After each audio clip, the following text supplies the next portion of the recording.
तो चलिए अब रुक करेंगे उत्तराखंड की खबरों की ओर। मुख्यमंत्री पुष्कर सिंह धामी आज द केरला स्टोरी देखेंगे। आपको बता दें कि हाथी बटकेला स्थित सेंट्रियो मॉल में सीएम धामी इस मूवी को देखेंगे। शाम 5 बजे CM Dhami the Kerala story movie को देखेंगे। सराहना की है तो वहीं सीएम योगी के बाद सीएम धामी भी इस मूवी को देखेंगे। खबर देहरादून से है, जहां लैंड जिहाद के खिलाफ मुख्यमंत्री पुष्कर सिंह धामी के दिशा निर्देशों के बाद जिला प्रशासन सख्त हो चुका है। डोईवाला तहसील के सत्तीवाला, बटकली और फतेहपुर टांडा में वन विभाग की भूमि पर स्थित कई मजारों को तोड़कर सरकारी जमीन को कब्जा मुक्त कराया गया। डोईवाला क्षेत्र में हुई कार्रवाई में डोईवाला कोतवाली की पुलिस फोर्स, वन विभाग की टीम और साथ ही राजस्व की टीम भी साथ में बड़ी संख्या में मौजूद रहे और इस दौरान कई स्थानीय भी यहां मौजूद रहे।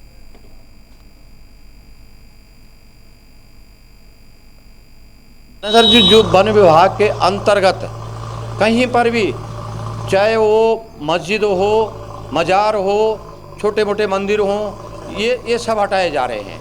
ये ऊपर से सख्त निर्देश हैं शासन के, और इसमें जो है मुख्यमंत्री साहब के जो है सख्त निर्देश हैं कि वन भूमि को या अतिक्रमण क्षेत्र को अवमुक्त करा दो, तुरंत करा दो, जल्दी से जल्दी कराओ। तो अभी तक कितनी कार्रवाई हुई? अभी आगे हम दो तोड़ के आ चुके हैं, ये तीसरा टूट रहा है। ठेकेदार ने बनाया था, तब ये सैयद की वो बनाई थी मजार, मान्यता मानी उनकी मान्यता मानी थी, तब जाकर ये पुल सक्सेस हुआ था, तब पुल बना था। ये जो पुल है, ये वाला पुल। हाँ जी। लगभग कितनी पुरानी मजार होगी ये? कम से कम 40 साल से ज्यादा है, 40-50 साल हो गए होंगे। तो ये जो तोड़ा जा रहा है बड़े भाई, गलत मानते हैं? ये गलत मानते हैं, गलत। जिसने भी तोड़ा सुखी नहीं रहने का, चाहे जंगलाट वाले हो, कोई भी हो, जो जिसने तोड़ा सुखी नहीं रहेगा वो। उसका नाम? हाँ जी। आपका शुभ नाम? मेरा नाम सतनाम सिंह। तो ये मान्यता थी इस मजार की? मान्यता थी। ये सब क्यों ये मानते थे सब जी, सभी आसपास के लोग ये सब मानते थे। हम भंडारे भी देखते थे, भंडारे होते थे यहाँ पर, भंडारे होते थे, लोग भंडारा करते थे यहाँ पर।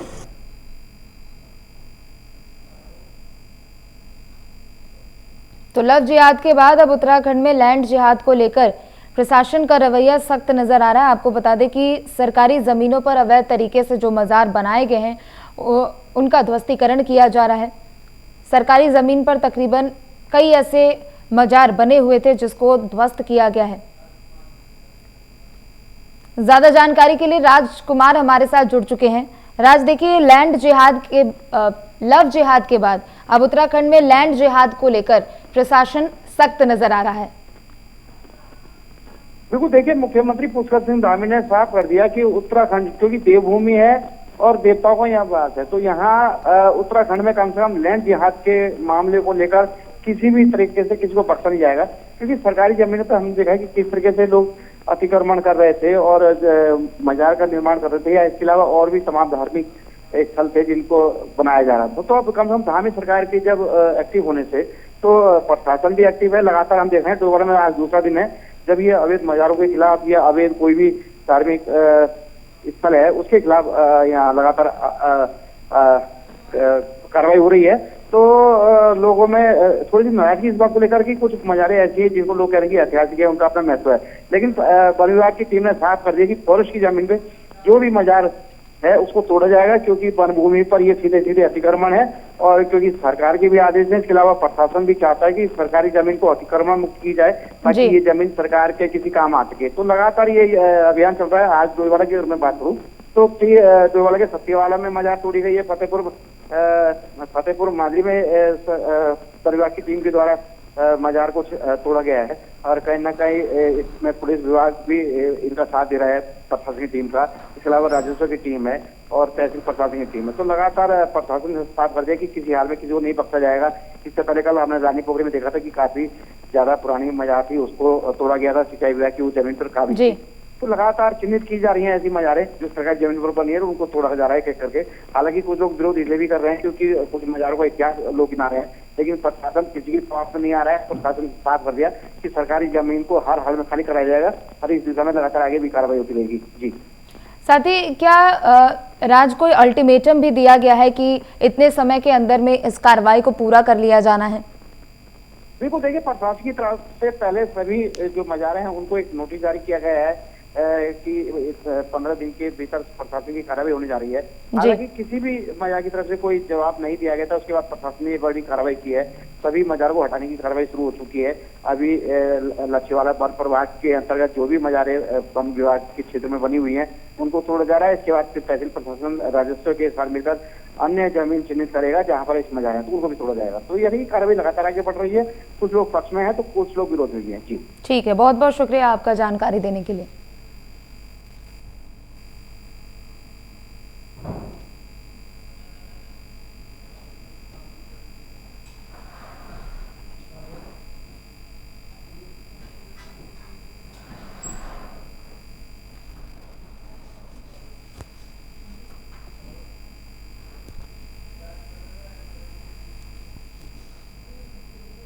तो सरकारी जमीन पर बनाए गए अवैध मजारों को ध्वस्त करने के लिए निर्देश दिया गया है। वहीं देहरादून जिला विकास समन्वय और निगरानी समिति की बैठक वन विभाग के मंथन सभागार में हुई। पूर्व केंद्रीय मंत्री और सांसद रमेश पोखरियाल निशंक की अध्यक्षता में ये बैठक हुई है। इस दौरान सड़क चौड़ीकरण और नालों के अधूरे निर्माण पर नाराजगी जताते हुए सांसद रमेश पोखरियाल निशंक ने अफसरों पर मुकदमा दर्ज कराने की भी चेतावनी दे दी है। तो वहीं सांसद निशंक ने आईएसबीटी के समीप संचालित ड्रेनेज कार्य की धीमी गति पर भी नाराजगी जताई है। नाराजगी व्यक्त करते हुए ऊर्जा निगम के अधिकारियों को बिजली लाइन तत्काल शिफ्ट करने के निर्देश दिए गए।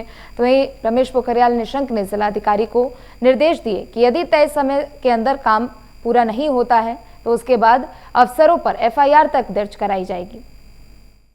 लगता है कि संसदीय समिति लगभग सभी विभागों की आती हैं और वो भी अपनी समीक्षा करती हैं, उसका भी रिजल्ट निकलता है।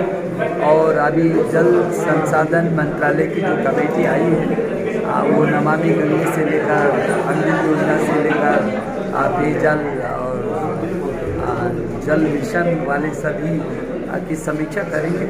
देहरादून जिला काफ़ी कुछ तेज़ी में आ रहा है और मुझे आशा है कि दूर दराज के क्षेत्रों में भी हम विकास की वो पहल जो प्रधानमंत्री जी चाहते हैं कि ये अगला वर्ष अगला दशक ये उत्तराखंड का हो और मुख्यमंत्री भी उस दिशा में रात दिन खप रहे हैं, तो उनकी परिकल्पना को कैसे साकार करें इस पूरी टीम के साथ जुड़ करके काम हो रहा है। ज्यादा जानकारी के लिए पवन दीक्षित हमारे साथ जुड़ चुके हैं। पवन, देखिए, सड़क और नालों के अधूरे निर्माण को लेकर जहां एक तरफ रमेश पोखरियाल निशंक की तरफ से सख्त कार्रवाई के आदेश दिए गए हैं तो वहीं दूसरी तरफ एफआईआर दर्ज की भी बात उन्होंने कही है। बिल्कुल प्रीति, जिस तरह से जो स्मार्ट सिटी के जो कार्य चल रहे हैं, जो एनएच के कार्य चल रहे हैं पूरे राजधानी क्षेत्र में और विद्युत लाइनों के कार्य जो चल रहे हैं, ड्रेनेज सिस्टम को सुदृढ़ीकरण के जो कार्य चल रहे हैं, इनकी समय अवधि में कार्य न पूरा होने पर पूर्व मुख्यमंत्री, हरिद्वार सांसद, पूर्व केंद्रीय मंत्री रमेश पोखरियाल निशंक ने कल जो अधिकारियों के साथ, सभी विभागों के अधिकारियों के साथ समन्वय समिति में की बैठक की और इस बैठक में उन्होंने कड़े निर्देश जारी करते हुए बताए, अलग अलग स्थानों के नाम लेते हुए इससे लोग इनकी दिक्कतों से निर्माण कार्य जो हो रहे हैं उससे दिक्कतों से लोग जूझ रहे हैं और समय अवधि में कार्य पूरे नहीं हो पा रहे। जो जिम्मेदार इसके अफसर हैं उन पर कार्रवाई करने की भी उन्होंने चेतावनी दी है। समय अवधि में ये सारे कार्य ठीक कर दिए जाए क्योंकि आगे बरसात का सीजन भी आ रहा है।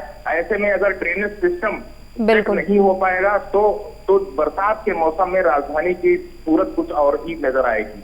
जहां एक और सौंदर्यीकरण करने की बात की जा रही है, वहीं ये निर्माण कार्यों के चलते ये दलदल में तब्दील होने की संभावनाएं रखता है। बिल्कुल, चूंकि देखिए कहीं ना कहीं जो इस तरीके की कार्रवाई की बात कही गई है मंत्री की तरफ से, साथ ही अफसरों में एक डर भी है और दूसरी तरफ ये है कि समय रहते हुए काम पूरा करने को भी लेकर बातें जो रखी गई है ताकि आने वाले समय में शहर की विधि व्यवस्था न बिगड़े और जो लोग वहां रह रहे उन्हें भी कोई परेशानी ना हो। बिल्कुल प्रीति, यही उद्देश्य है पूर्व मुख्यमंत्री रमेश पोखरियाल निशंक का कि जो भी कार्य किए जा रहे हैं वो सावधानी पूर्वक किए जाएं, तय समय अवधि में पूरे किए जाएं ताकि लोगों को दिक्कत ना हो, चाहे वो एनएच का मामला हो, चाहे वो देहरादून दिल्ली एनएच का मामला हो, चाहे वो देहरादून से कोटा साहिब का मार्ग का हो, चाहे देहरादून से हरिद्वार मार्ग का हो, चाहे वो जोगीवाला हो, आईएसबीटी हो, या फिर घंटाघर हो, या फिर अन्य जगह हो, जहाँ पर भी ये निर्माण कार्य चल रहे हैं उनसे ट्रैफिक व्यवस्था भी बाधित हो रही है और उसके साथ साथ लोगों को परेशानी का सामना भी करना पड़ रहा है। इसको जल्द से जल्द दूर करने की बात कही गई है। अधिकारियों को सख्त लहजे में निर्देशित किया गया है। जो भी अधिकारी लापरवाही करता हुआ पाया जाएगा उस पर कठोरतम कार्रवाई की जाएगी, या यहाँ तक कि एफआईआर करने तक की उन्होंने चेतावनी दी है। इस बैठक के बाद में ऐसा माना जा रहा है कि रमेश पोखरियाल मिशन के कड़े निर्देशों के बाद अधिकारियों के जो ढुलमुल रवैया है उसमें परिवर्तन आएगा, काम में तेजी आएगी और तय समय सीमा में, समय अवधि में ये सारे कार्य पूरे हो सकेंगे। ठीक है, बहुत बहुत शुक्रिया पवन आपका जानकारी देने के लिए। तो वही खबर लालकुआं से है, जहां बिंदु खत्ता में दलित परिवार की जमीन जबरन कब्जाने का मामला सामने आया है। भीम आर्मी पार्टी के नेताओं ने बिंदु खत्ता पहुंचकर पीड़ित दलित परिवार से मुलाकात कर पूरे मामले की जानकारी ली और इस दौरान उन्होंने पीड़ित परिवार को हर संभव मदद करने का भरोसा भी दिया है और प्रशासन से जमीन कब्जाने वालों के खिलाफ कार्रवाई की मांग की है। जैसे कि कुछ समय पहले एक मामला सामने आया था कि राजकुमार आगरी जी की जमीन कुछ जर्नल समाज के लोगों द्वारा हड़पी गई है और वो अपना उसमें कब्जा करना चाह रहे हैं। इसमें कुछ नाम, जब मैं यहाँ आया तो मेरे पास सामने कुछ नाम आया और ये मुझे बहुत अजीब मामला लगा कि एक ही ज़मीन के 3-3 मालिक हो गए यहाँ। एक ज़मीन को 3-3 लोगों ने बेच दिया और जो असली ज़मीन मालिक है उसको कोई पूछ ही नहीं रहा है, ना उसे प्रशासन पूछ रहा है, ना उसको पुलिस पूछ रही है। और इनमें मैं आपको नाम खोलना चाहूँगा। इसमें सुरेश खत्री जी ने ये किरण कैलाश डालाकोटी जी को बेच दी और दूसरे रमेश जोशी जी हैं, इन्होंने मनोज खोलिया को बेच दी। वीरेंद्र दानू है, किशन सिंह खोलिया को बेच दी, विक्रम सिंह पाल को बेच दी। प्रशासन कर क्या रहा है? हम तो प्रशासन से, इस सूबे के जो हमारे डीएम हैं, जो एसपी हैं, मैं इनसे कह देना चाहता हूँ कि जल्द से जल्द हमारे राजकुमार जी की ज़मीन कानूनी रूप से इनको वापस की जाए, नहीं तो यहाँ बहुत बड़ा आंदोलन होगा। और आने वाले समय में यहाँ जो ये भूमाफिया हैं, जो ये लोगों की ज़मीन, अभी और भी बहुत सारे मामले हैं मेरे सुनाए में आए और जल्दी हम इसकी जांच करेंगे। यहाँ टीम बना के जा रहे हैं और जल्दी ये सारे मामले उठा के एक बहुत बड़ा आंदोलन किया जाएगा, जो कि एक पूरा प्रदेश स्तरीय आंदोलन होगा। और ये भूमाफिया को समझा देना चाहते हैं कि दलितों पर अत्याचार अब सहन नहीं करेंगे। पहाड़ों में भीम आर्मी आ चुकी है, किसी भी दलित का शोषण नहीं होने देंगे, उनकी ज़मीनों को हड़पने नहीं देंगे। जय भीम। ये ज़मीन मेरी है, मैंने एक खरीदी हुई है, लेकिन इन्होंने उनकी वीडियो बनाई, वो वीडियो बनाते देख के इस खेत से बाहर निकल गए और उसके बाद थाने गए। थाने में इसको बुलाया गया 2 सिपाही द्वारा और इसको 3 घंटे वहाँ बैठाया गया। इस पर दबाव बनाया गया कि ज़मीन छोड़ दे और उसमें तार बार काट के मुझे दे। इसने साफ इनकार कर दिया, लेकिन इसमें पुलिस द्वारा तहरीर भी नहीं ली गई। क्रांतिकारी जय।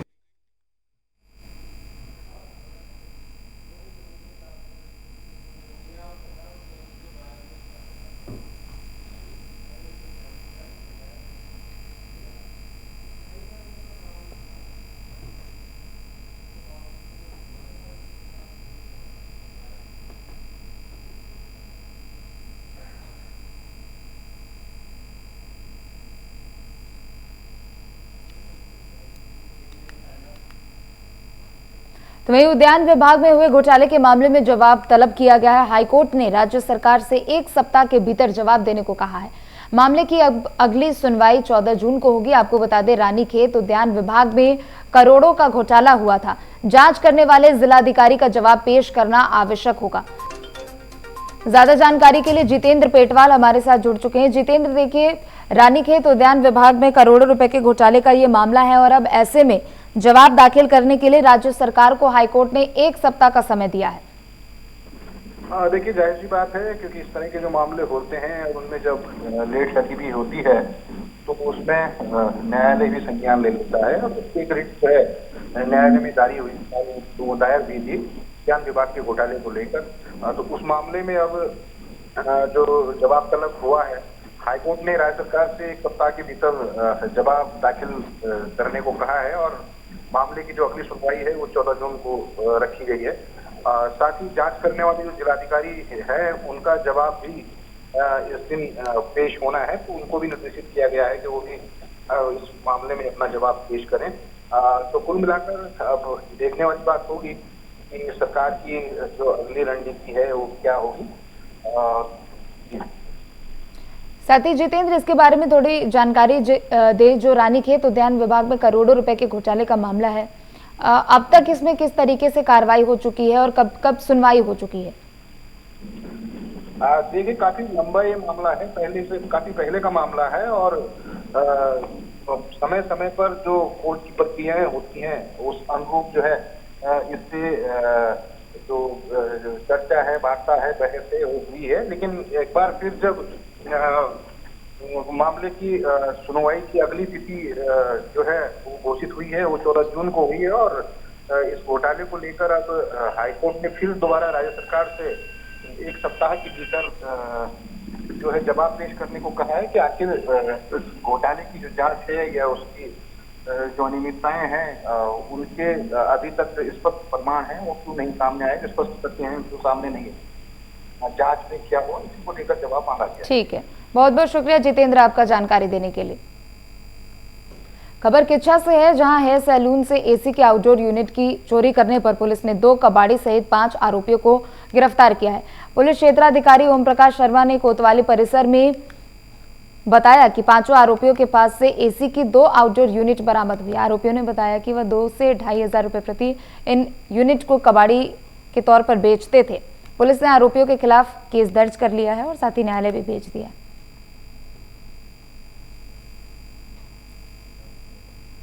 काफ़ी दिनों से आउटडोर जो एसी जो बाहर लगे रहते हैं और जिसका आउटडोर जो बाहर लगा रहता है तो उसकी चोरियाँ काफ़ी कस्बे किच्छा में हो रही, जिसमें आदमी काफ़ी परेशान हो रहा था कि गर्मी का समय है, उसी से एसी चलता है। तो इसके लिए एक टीम का गठन किया गया और कल टीम के द्वारा 5 लोगों को गिरफ्तार किया गया, जिसमें दो कबाड़ी भी हैं, जिसमें 3 आउटडोर यूनिट करी गई हैं, दो उनके कवर करे गए, 3 किलोग्राम कापर करा गया है और 5 अभियुक्त गिरफ्तार किए गए, जिसमें से 2 अभियुक्त उसमें जो है कबाड़ी हैं जो इनका माल सस्ते दामों पर खरीदते थे और उनको बताते थे कि तुम यहाँ से कापर हम बेच देंगे और आप इसको लाइए, हम खरीदेंगे। तो उन कबाड़ियों को भी जेल भेजा जा रहा है और कबाड़ियों को स्पष्ट निर्देश दिया जा रहा है अगर कोई भी चोरी का माल खरीदेगा तो वो जेल जाएगा और उनको भी हिदायत दी गई कि वो सीसीटीवी लगाएंगे और सीसीटीवी की जद में रहेंगे, उनकी निगरानी की जाएगी। इसमें एक व्यक्ति का आपराधिक इतिहास है, अमित कश्यप है, उसमें पूर्व में भी कोतवाली की किच्छा में एक 4/25 का मुकदमा।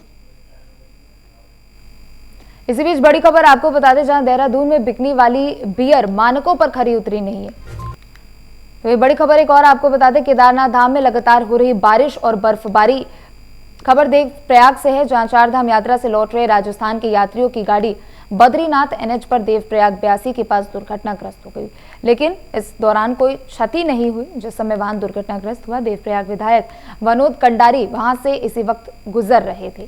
तो वहीं विधायक स्वयं यात्रियों की मदद के लिए आगे आकर वाहन में फंसे हुए लोगों को उन्होंने बाहर निकाला और घायलों को तत्काल अस्पताल भी पहुंचाया।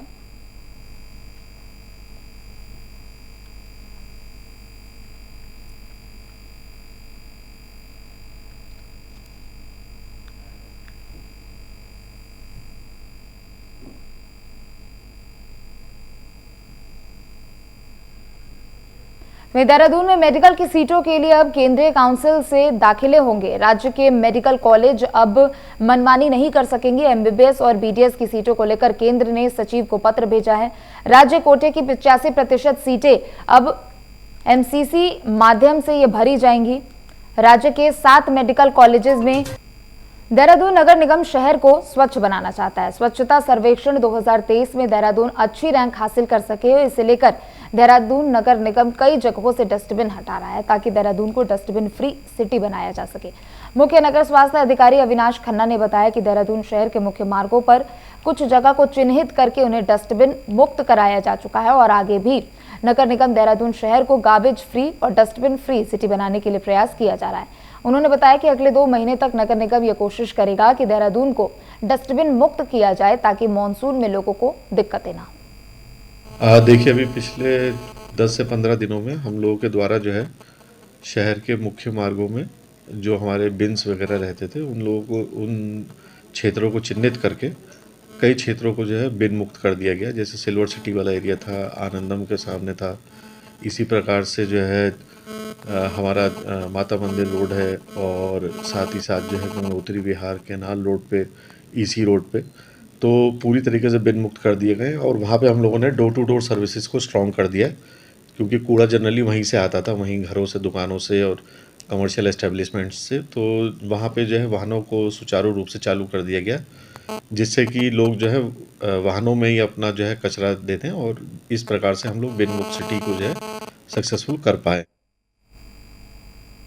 फिलहाल इस बुलेटिन में सिर्फ इतना ही। आप देखते रहे प्राइम न्यूज़।